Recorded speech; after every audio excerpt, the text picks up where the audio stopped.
Top 18 ആദ്യം പോകുന്നത് news 18 പുറത്തു കൊണ്ടുവരികയും ദേശീയ തലത്തിൽ തന്നെ ചർച്ചയാക്കപ്പെടുകയും അതിന്റെ ഭാഗമായി ഇന്ന് പാർലമെന്റിലടക്കം ചർച്ച ചെയ്യപ്പെട്ട ഒരു വാർത്തയുടെ ഏറ്റവും പുതിയ വിശദാംശങ്ങളിലേക്കാണ്. നീറ്റ് പരീക്ഷയ്ക്കെത്തിയ വിദ്യാർത്ഥിനികളുടെ അടിവസ്ത്രം അഴിപ്പിച്ച സംഭവത്തിൽ 5 വനിതാ ജീവനക്കാർ അറസ്റ്റിൽ. ചടയമംഗലം മാർത്തോമ കോളേജിലെ 2 ജീവനക്കാരും ശാരീരിക പരിശോധനകൾക്കായി ഏജൻസിയിൽ നിന്ന് എത്തിയ 3 പേരും ആണ് അറസ്റ്റിലായത്. കുട്ടികളെ വസ്ത്രം മാറ്റാനായി കൂട്ടിക്കൊണ്ടുപോയത് കോളേജിലെ വനിതാ ജീവനക്കാരാണ്. ഏജൻസിയിലെ 3 പേർ മെറ്റൽ ഡിറ്റക്ടർ ഉപയോഗിച്ച് ദേഹപരിശോധന നടത്തിയവരാണ്. വിവരങ്ങളുമായി ശരണ്യ സ്നേഹജൻ ചേരുകയാണ്. ശരണ്യ, ഈ വാർത്ത നമ്മൾ പുറത്തുവിട്ടതിന് ശേഷം കോളേജ് അധികൃതരുടെ ഭാഗത്ത് നിന്ന് ഉണ്ടായ പ്രതികരണം, അവർക്ക് ഇതിൽ ഒരു പങ്കുമില്ല, ഇത് പൂർണ്ണമായും ഏജൻസിയുടെ ഭാഗത്ത് നിന്നുണ്ടായ ഒരു പിഴവാണ് എന്നാണ്.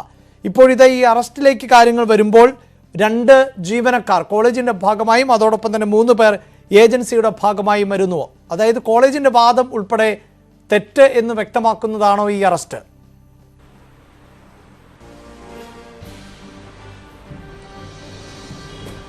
തീർച്ചയായിട്ടും അഭിലാഷ്, അത് അങ്ങനെ തന്നെയാണ്. കാരണം നമ്മൾ ഇന്നലെ വൈകിട്ട് ഈ കേസിൽ പോലീസ് എഫ്ഐആർ ഇട്ട് അന്വേഷണം ആരംഭിച്ച ഘട്ടം മുതൽ അന്വേഷണ സംഘം ഈ കോളേജ് അധികൃതരിലേക്ക് നീങ്ങുന്നു എന്നുള്ള രീതിയിൽ വാർത്തകൾ നൽകിയിരുന്നു. ഈ സംഭവവുമായി ബന്ധപ്പെട്ട് നമ്മൾ കുട്ടികളോട് സംസാരിച്ചതിന് ശേഷം, വാർത്ത പുറത്തു വന്നതിന് ശേഷം കോളേജ് അധികൃതരെ നമ്മൾ ബന്ധപ്പെട്ടപ്പോൾ അവർ നമ്മളോട് പറഞ്ഞത് തങ്ങൾക്കിതിൽ യാതൊരുവിധ പങ്കുമില്ല, തങ്ങൾ ഒരു ബേസിക് അതിനു വേണ്ടിയുള്ള അടിസ്ഥാന സൗകര്യങ്ങൾ ഒരുക്കി നൽകുന്ന ആളുകൾ മാത്രമാണ്. ഈ പരീക്ഷയുമായി ബന്ധപ്പെട്ട് തങ്ങൾക്ക് പരിശോധനയുമായി ബന്ധപ്പെട്ടൊന്നും തങ്ങൾക്ക് യാതൊരുവിധ അറിവോ കാര്യങ്ങളോ ഇല്ല എന്നുള്ളതാണ് അവർ പറഞ്ഞത്. അതിന്റെ അടിസ്ഥാനത്തിൽ പിന്നീട് വൈകുന്നേരത്തോടു കൂടി പോലീസ് കേസിൽ എഫ്ഐആർ ഇടുന്നു.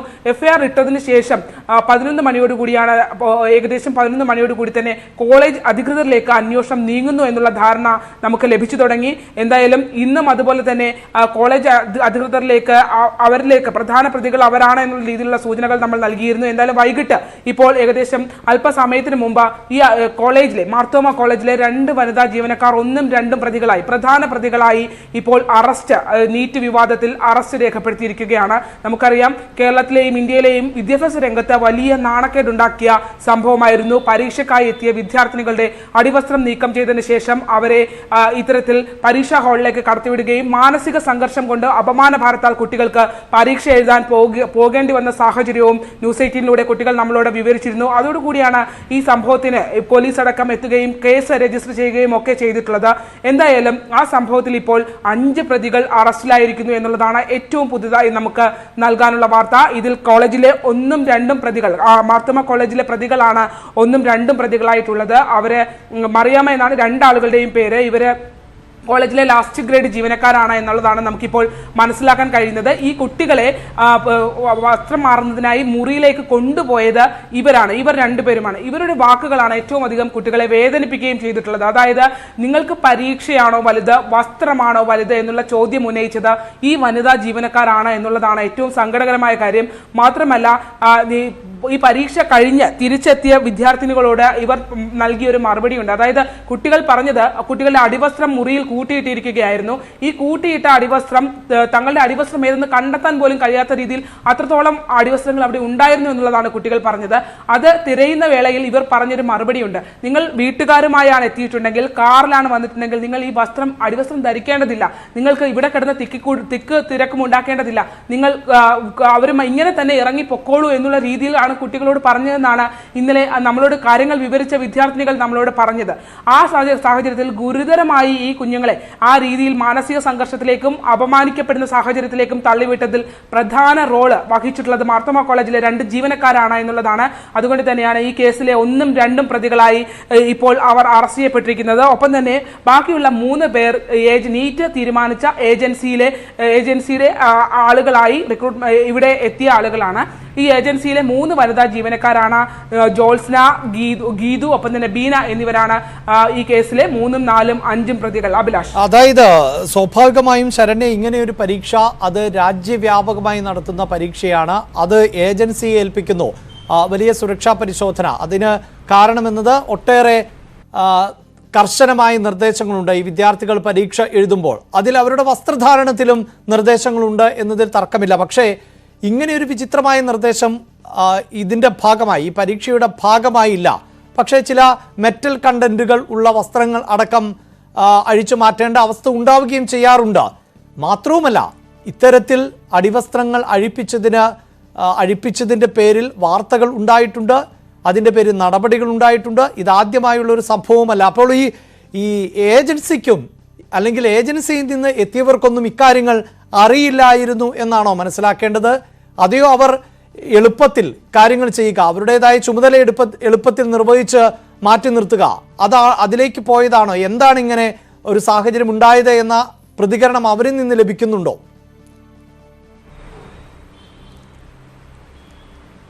അഭിലാഷ്, ഇതിന് കൃത്യമായി കുട്ടികൾക്ക് ഹോൾ ടിക്കറ്റ് ലഭിക്കുമ്പോൾ തന്നെ അതിനകത്ത് കൃത്യമായി ഈ മാനദണ്ഡങ്ങൾ പറയുന്നുണ്ട്. ആ മാനദണ്ഡം അനുസരിച്ച് വസ്ത്രം ധരിച്ചെത്തി, അതായത് നമ്മളോട് സംസാരിച്ച കുട്ടി ആ പരീക്ഷാ ഹാളിലേക്ക് ഇട്ടുകൊണ്ട് പോയ വസ്ത്രം നമ്മളെ കാണിച്ചു തന്നിരുന്നു. ഈ പറഞ്ഞ പോലെ ആ പെൺകുട്ടി ആയതുകൊണ്ട് തന്നെ അവൾ പല കാര്യങ്ങളും നമുക്ക് പുറത്തേക്ക് കാണിക്കാൻ കഴിയില്ല. അവൾ ഉപയോഗിച്ച വസ്ത്രങ്ങൾ നമ്മളെ കൃത്യമായി കാണിച്ചു തന്നിരുന്നു. ആ വസ്ത്രം ഒരു ഇളം കളർ ചുരിദാറും ഒപ്പം തന്നെ പാൻസും ഒപ്പം ആ കുട്ടി ധരിച്ചിരുന്ന കാര്യങ്ങളും വസ്ത്രങ്ങളുടെ ഭാഗങ്ങളൊക്കെ നമ്മളെ കാണിച്ചു തന്നു. അതിലൊരു മെറ്റൽ കണ്ടന്റ് എന്ന് നമുക്ക് പറയാൻ കഴിയില്ല. കുട്ടി നമ്മളെ കാണിച്ചു തന്ന വസ്ത്രത്തിൽ ആദ്യഘട്ടത്തിൽ ഇവർ പറഞ്ഞത് മെറ്റൽ ഡിറ്റക്ടർ ഉപയോഗിച്ചുള്ള പരിശോധന നടന്നപ്പോൾ മുഴുവനായി ബീപ്പ് ചെയ്യുന്നൊരു ആണ് ആദ്യം ഉണ്ടായത്.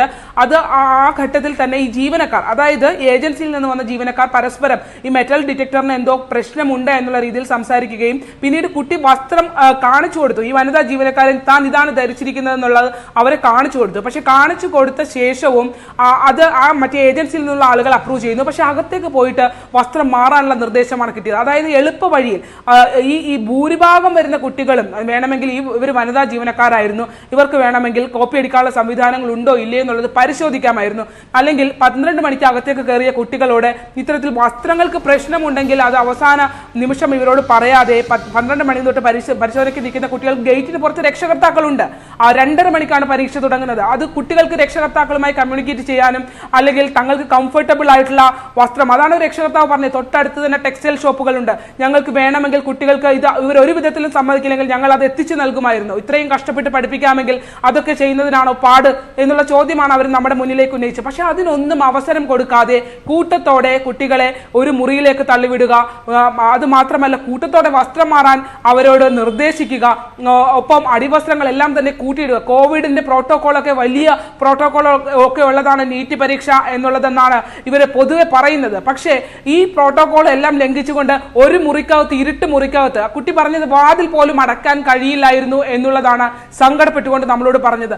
അങ്ങനെയുള്ള മുറിയിൽ ഞങ്ങൾ കുറെ പേർ നിന്ന് വസ്ത്രങ്ങൾ തിരയുകയായിരുന്നു എന്നുള്ളത്. അത്ര ഗൗരവകരമാണ് കാര്യങ്ങൾ. മാത്രമല്ല അതിൽ പോകാൻ കഴിയില്ല എന്ന് പറഞ്ഞ് കരഞ്ഞു നിൽക്കുന്ന കുട്ടികളോട് അവർ ഉപയോഗിക്കുന്നത് ഇത്തരം വാക്കുകളാണ്: നിങ്ങൾക്ക് പരീക്ഷയാണോ വലുത് അതോ വസ്ത്രമാണോ വലുത്? ഇങ്ങനെ തന്നെ കയറിപ്പോകും. മാത്രമല്ല 2 നിലകളിലേക്കാണ് കയറി പോകേണ്ടത്. താഴത്ത് ആ കുട്ടി പറഞ്ഞത് ഈ 10-25 വയസ്സുള്ള വോളണ്ടറിമാരായിട്ടുള്ള ആളുകളുടെ മുമ്പിൽ കൂടി, പുരുഷന്മാരുടെ മുമ്പിൽ കൂടിയാണ് ചേച്ചി ഞങ്ങൾ 2 നില കയറിപ്പോയത് എന്നാണ് കുട്ടികൾ നമ്മളോട് പറഞ്ഞത്. അത് വളരെ സങ്കടകരമായിരുന്നു. മാത്രമല്ല കൂട്ടത്തിൽ പരീക്ഷ എഴുതാനായി ഇരിക്കുമ്പോൾ ആ ഹാള് നിറച്ചും മിക്സഡ് ആയിട്ട് ആൺകുട്ടികളും പെൺകുട്ടികളും ഉണ്ട്. അതിൽ തന്നെ ആ കുട്ടി പറഞ്ഞത് ഞാനൊരു ചെറിയ കുട്ടിയാണ്, ബാക്കിയുള്ളവരുടെയൊക്കെ സാഹചര്യം കണ്ടപ്പോൾ എനിക്ക് ശരിക്കും കരച്ചിൽ വന്നു എന്നാണ് ആ കുട്ടി പറഞ്ഞത്. മാത്രമല്ല നമ്മുടെ കേരളത്തിലാണ് ഒരു കുട്ടി പറയുന്നത് തൻ്റെ വസ്ത്രം ചുരിദാർ ചേർത്ത് പിടിച്ചുകൊണ്ട്, കൈകൊണ്ട് ചേർത്ത് പിടിച്ചുകൊണ്ട് ഒരു കൈകൊണ്ട് പരീക്ഷ എഴുതേണ്ടി വരുന്ന ഒരു സാഹചര്യം. മാത്രമല്ല ഒരു പേന താഴെ പോയാൽ അത് കുനിഞ്ഞെടുക്കാൻ മുന്നിൽ നിൽക്കുന്ന പുരുഷ അധ്യാപകന്മാരുടെ മുന്നിൽ കുനിഞ്ഞെടുക്കാൻ കഴിയാത്തത്ര ദയനീയമായിരുന്നു ഞങ്ങളുടെ സ്ഥിതി എന്നുള്ളതാണ്. ഇനി ആ പരീക്ഷ എഴുതില്ല എന്നുള്ളതാണ് നമ്മളോട് സംസാരിച്ച കുട്ടി പറഞ്ഞത്.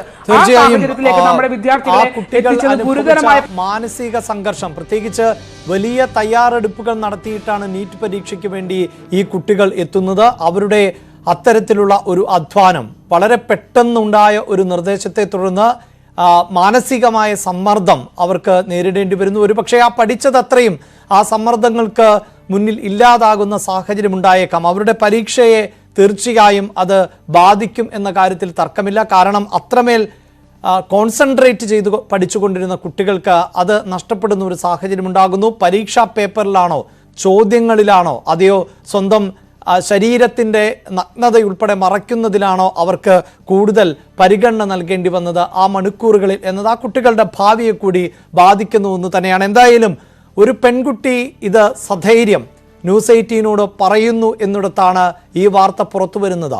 ഈ വാർത്ത തീർച്ചയായും ഏതെങ്കിലും ഒരു പെൺകുട്ടിയുടെ നീതിക്ക് വേണ്ടിയുള്ളതല്ല, മറിച്ച് ഈ പരീക്ഷ എഴുതിയ നിരവധി കുട്ടികൾ ഇത്തരത്തിൽ മാനസിക സംഘർഷം നേരിട്ടിട്ടുണ്ടാകാം. നാളെ ഇത് ആവർത്തിക്കാതിരിക്കേണ്ടതിൻ്റെ ആവശ്യകതയുമുണ്ട്. അതുകൊണ്ട് തന്നെ ആ പെൺകുട്ടി ഇന്നലെ നമുക്ക് നൽകിയ പ്രതികരണത്തിലേക്ക് പോകാം. അതിനുശേഷം ഞാൻ ശരണ്യയിലേക്ക് വരാം. എങ്ങനെയും ഒരു വർഷം കഷ്ടപ്പെട്ട് പഠിച്ചത്, എങ്ങനെയും അത് എഴുതണം എന്നുള്ളൊരു ഇതുകൊണ്ട് മാത്രമാണ് ഞങ്ങളത് ഊരിയിട്ട് പോയത്. പരീക്ഷ എന്തൊക്കെയോ എഴുതി വെച്ചിട്ട് ഇറങ്ങി വന്നതാണ്. എൻ്റെ ഡ്രസ്സിൽ മറ്റൊന്നുമില്ലായിരുന്നു. അവിടെ നിന്ന് ഫ്രിസ്കിങ് ചെയ്ത ആ ചേച്ചിയെ ഞാൻ കാണിച്ച ആ ചേച്ചി അപ്രൂവ് ചെയ്തതാണ് അത് പ്ലാസ്റ്റിക് ആണെന്ന്. ഞങ്ങൾ ഫ്രിസ്കിങ് ഏരിയയിലോട്ട് പോകുമായിരുന്നു. അവിടെ ഏരിയയിൽ ചെന്ന് കഴിഞ്ഞവർ ചെക്ക് ചെയ്ത് കഴിഞ്ഞപ്പം ഞങ്ങളുടെ പ്ലാസ്റ്റിക് ബ്രേസറിൽ തന്നെ പ്ലാസ്റ്റിക് കണ്ടെന്നും പറഞ്ഞുകൊണ്ട് അവർ അത് ബീപ്പ് സൗണ്ട് അടിച്ചെന്നും പറഞ്ഞുകൊണ്ട് മാറ്റണമെന്ന് പറഞ്ഞു. ആ റൂമിൽ ചെന്നപ്പം ഒരു ചെറിയ റൂമിൽ 10-20 പേരുണ്ട്. ആ റൂം അടയ്ക്കാൻ പറ്റിയില്ല, അത്രയും പെൺകുട്ടികളുടെ ബ്രേസർ അവിടെ കിടപ്പുണ്ട്. എന്നിട്ട് ആ ആൻറ്റിയോട് ഞങ്ങൾ പറഞ്ഞ്, ആൻറ്റി ഇത് എങ്ങനെ മാറ്റിയിട്ട് ഞങ്ങൾ ക്ലാസ്സിൽ പോയിരുന്ന് എഴുതുന്നത് മിക്സഡ് ക്ലാസ് ആണെന്ന് പറഞ്ഞു. അപ്പോൾ ആൻറ്റി പറഞ്ഞു എല്ലാ കുട്ടികളും എല്ലാ പെൺകുട്ടികളും ഇങ്ങനെ നടക്കുന്നതെന്ന് പറഞ്ഞു. എന്നിട്ട് ഞങ്ങളതെല്ലാം ഊരി വെച്ചിട്ട് തിരിച്ച് മേളോട്ട് കയറുന്ന വഴി മുഴുവൻ ചേട്ടന്മാർ. എങ്ങനെ ഞങ്ങളത് കംഫർട്ടബിളായിട്ടൊരു ക്ലാസ്സിലോട്ട് പോകും? ക്ലാസ്സിൽ ചെന്ന് കയറിയപ്പം എൻ്റെ സീറ്റിന് ചുറ്റും ആമ്പിള്ളേരാണ്. ഭയങ്കര അൺകംഫർട്ടബിളായിട്ടാണ് ഞാൻ ക്ലാസ്സിൽ കയറി ചെന്നിരുന്നത്. ക്ലാസ്സിൽ കയറി ചെന്നിരുന്ന് ഇടയ്ക്കിടയ്ക്ക് ഒരു സാറും വരുന്നുണ്ടായിരുന്നു വന്ന് ചെക്ക് ചെയ്യാനൊക്കെ. ആ സാറിൻ്റെ മുമ്പിലൊക്കെ ഇരിക്കും ഞാൻ എങ്ങനെ അത് മര്യാദയ്ക്കിരുന്നൊന്ന് പരീക്ഷ എഴുതുന്നത്? എനിക്ക് സത്യം അവിടെ ഇരുന്ന് കരഞ്ഞു പോയി. അവിടെ അടുത്തിരുന്ന പെൺപിള്ളേരെയൊക്കെ ഞാൻ നോക്കി. ആ പെൺകുട്ടികളൊക്കെ ഇരുന്ന് കരയുമായിരുന്നു. ഇതേ അവസ്ഥയിലിരിക്കുന്നവരുണ്ട്. അതും വെള്ള ഡ്രസ്സൊക്കെ ഇട്ടുകൊണ്ട് വന്ന കുട്ടികളൊക്കെ സത്യം പറഞ്ഞാൽ അത് കണ്ടു കഴിഞ്ഞാൽ നമുക്ക് അവിടെ ഇരിക്കാൻ പറ്റത്തില്ല. അത് എങ്ങനെയെങ്കിലും ആ പരീക്ഷ എഴുതി കഴിഞ്ഞ് ഇറങ്ങി വന്നാൽ മതിയെന്ന് തോന്നിപ്പം. ഇറങ്ങി വന്ന് ഞങ്ങൾ ആ റൂമിലോട്ട് ചെന്ന് ഇരുട്ട് റൂമിൽ ഞങ്ങളുടെ അണ്ടർ ഗാർമെൻറ്റ്സ് എങ്ങനെ തപ്പിയെടുക്കുന്നത്, മറ്റുള്ള പിള്ളേരെ എടുത്ത് തൊടുകയും പിടിക്കുകയൊക്കെ ചെയ്തിട്ടാണ് നമ്മളെ എടുക്കുന്നത്. വാർത്തയുടെ വിശദാംശങ്ങളുമായി വീണ്ടും ശരണ്യ ചേരുകയാണ്. ശരണ്യ, ഈ നീറ്റ് പരീക്ഷയ്ക്ക് വലിയ പ്രോട്ടോകോൾ ഉണ്ട്, വസ്ത്രധാരണത്തിൽ അടക്കം. ആ പെൺകുട്ടി പറഞ്ഞത് അക്ഷരാർത്ഥത്തിൽ ശരിയാണ്. കാരണം ഈ പ്രോട്ടോകോൾ പ്രകാരം കട്ടിയുള്ള വസ്ത്രങ്ങൾ പോലും ധരിക്കാൻ സാധിക്കില്ല. ലെയറുകൾ ആയിട്ടുള്ള വസ്ത്രങ്ങൾ, കൂടുതൽ ഫാഷനബിൾ ആയിട്ടുള്ള വസ്ത്രങ്ങൾ ധരിക്കാൻ സാധിക്കില്ല. അടിവസ്ത്രത്തിൽ പോലും മെറ്റൽ ഉണ്ടാകാൻ പാടില്ല. ആൺകുട്ടികൾക്ക് ബെൽറ്റ് പോലും ധരിക്കാൻ സാധിക്കില്ല. അത്തരത്തിൽ വലിയ നിയന്ത്രണങ്ങൾ നിലവിൽ തന്നെ ഈ വസ്ത്രധാരണവുമായി ബന്ധപ്പെട്ടുണ്ട്. അധികം സുതാര്യമല്ലാത്ത വസ്ത്രം ആയിരിക്കരുത്. ചില നിറങ്ങൾക്ക് ഉൾപ്പെടെ ഉള്ള നിർദ്ദേശങ്ങളുണ്ട്. ഇതെല്ലാം കുട്ടികൾക്കറിയാം. അവർ തയ്യാറെടുത്ത് തന്നെയാണ് പോകുന്നത്. അപ്പോഴാണ് അവിചാരിതമായി ഇങ്ങനെയൊരു സംഭവം നേരിടേണ്ടി വന്നത്. ആ മാനസിക ബുദ്ധിമുട്ട് തന്നെയാണ് ഈ പെൺകുട്ടി വ്യക്തമാക്കുന്നത്. അതുകൊണ്ട് തന്നെയാണ് ഈ വാർത്തയ്ക്ക് ഇത്രയും ഗൗരവം നൽകേണ്ടി വരുന്നതും. കാരണം ആ കുട്ടി പറയുന്നുണ്ടല്ലോ, ഒരു വർഷത്തെ തയ്യാറെടുപ്പ് അതില്ലാതാകുന്ന ഒരു സാഹചര്യം. എങ്ങനെയെങ്കിലും ഒന്ന് പരീക്ഷ എഴുതി കഴിഞ്ഞാൽ മതി. അതായത് ശരി ഉത്തരം എഴുതുക എന്നതായിരുന്നില്ല, മറിച്ച് ഈ പരീക്ഷയൊന്ന് അവസാനിക്കുക എന്നതായിരുന്നു ആ മണിക്കൂറുകളിലെ അവരുടെ വികാരം. ഇത് ഒരു പെൺകുട്ടി നേരിട്ടതല്ല, ഒരുപാട് പെൺകുട്ടികൾ നേരിട്ട ഒന്നാണ്. എന്തായാലും ഇപ്പോൾ നമുക്ക് ലഭിക്കുന്ന വിവരങ്ങൾ എന്താണ്? ഈ കുട്ടികൾ നേരിട്ട മാനസികമായ ബുദ്ധിമുട്ടുകൾ അതിനെ നിസ്സാരവൽക്കരിച്ച് കാണാനാവില്ല എന്ന് തന്നെയാണോ അധികൃതരുടെ ഭാഗത്ത് നിന്ന് ബോധ്യപ്പെടുന്നത്? കൃത്യമായ നിയമ നടപടികളുമായി മുന്നോട്ട് പോകും എന്നുള്ള വിവരമുണ്ടോ? ഈ കോളേജ് അധികൃതർ ഇതിനുശേഷം എന്തെങ്കിലും പ്രതികരണത്തിന് തയ്യാറായിട്ടുണ്ടോ?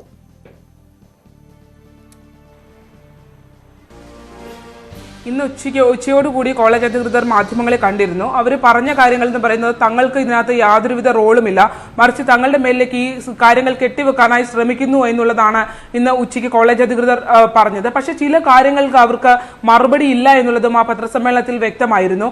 എന്തായാലും കോളേജ് അധികൃതർ ഉന്നയിക്കുന്ന വാദങ്ങൾ ശരിയല്ല എന്നുള്ളതാണ് പ്രധാനപ്പെട്ട കാര്യം. മറ്റൊന്ന്, അഭിലാഷ് പറഞ്ഞതുപോലെ തന്നെ ഈ മാനദണ്ഡങ്ങളെ സംബന്ധിച്ച് ഒരു കൃത്യമായ ധാരണ ആളുകൾക്ക്, ഈ പരിശോധനയ്ക്കായി എത്തുന്ന ആളുകൾക്ക് പോലും ഇല്ല എന്നുള്ളതാണ്. പക്ഷേ ഈ കുട്ടികൾ കൃത്യമായി ബോധവൽക്കരിച്ച് തന്നെയാണ് വരുന്നത്. അതിപ്പോൾ എൻട്രൻസ് കോച്ചിങ്ങിന് പോകുന്ന ഇടങ്ങളിലാണെങ്കിലും ഒപ്പം തന്നെ രക്ഷകർത്താക്കളാണെങ്കിലും ഈ കുട്ടികളെ സംബന്ധിച്ചും 1ഉം 2ഉം ഒക്കെ അറ്റൻഡ് ചെയ്ത കുട്ടികളാണ് ഈ പരീക്ഷ. അതുകൊണ്ട് തന്നെ അവര് ഒരു ചാൻസ് ഒക്കെ എഴുതി കഴിഞ്ഞ് കറക്റ്റായ എക്സ്പീരിയൻസ് ഉള്ള കുട്ടികളാണ് കടന്നു വരുന്നത്. അതുകൊണ്ട് ഇവർക്ക് ഈ വസ്ത്രധാരണം അടക്കമുള്ള കാര്യങ്ങളിൽ അവരൊരു ഇത്രയും വർഷം പഠിച്ചത് ഒരു ചെറിയ പാളിച്ചയിൽ കളയാൻ അവർ തയ്യാറാവാറില്ല. അത്രയും ശ്രദ്ധിച്ചു പോയ ആളുകളാണ്. നമ്മളോടൊക്കെ സംസാരിച്ച കുട്ടി പറഞ്ഞത് അതിനു വേണ്ടി പുതിയ വസ്ത്രം എടുത്തു. ഇപ്പൊ അഭിലാഷ് പറഞ്ഞതുപോലെ വലിയ കട്ടിയുള്ള വസ്ത്രങ്ങളൊന്നും അവർക്ക് ഉപയോഗിക്കാൻ പാടില്ല, ഇരുണ്ട നിറം ഉപയോഗിക്കാൻ പാടില്ല, ജീൻസ് ഉപയോഗിക്കാൻ പാടില്ല, മാത്രമല്ല വലിയ ബട്ടണുകൾ, മെറ്റൽ ബട്ടണുകളുള്ള വസ്ത്രം ഉപയോഗിക്കാൻ പാടില്ല, ഫുൾ സ്ലീവ് ഉപയോഗിക്കാൻ പാടില്ല. ഈ മാനദണ്ഡങ്ങളൊക്കെ നോക്കിപ്പോയ കുട്ടികൾക്കാണ് ഈ ദുരനുഭവം ഉണ്ടായത്. ഇന്നലെ ഒരു അച്ഛൻ നമ്മളോട് പറഞ്ഞത് നമ്മൾ പുതിയ ചെരുപ്പ് ഉൾപ്പെടെ വാങ്ങി നൽകിയിട്ടാണ് മകളെ പറഞ്ഞയച്ചത്. പക്ഷേ തിരിച്ചിറങ്ങി വന്ന കുട്ടിയുടെ ശബ്ദം കേട്ടപ്പോൾ തന്നെ അകത്ത് ഗുരുതരമായ എന്തോ ഒന്ന് സംഭവിച്ചു എന്നുള്ളത് ഞങ്ങൾക്ക് തോന്നിയിരുന്നു എന്നുള്ളതാണ്. ഇതിനൊക്കെ ആരാണ് മറുപടി പറയുക? നമ്മുടെ സംവിധാനങ്ങൾ ഈ കുട്ടികൾ പരീക്ഷ എഴുതിയ ഇത്രത്തോളം ഈ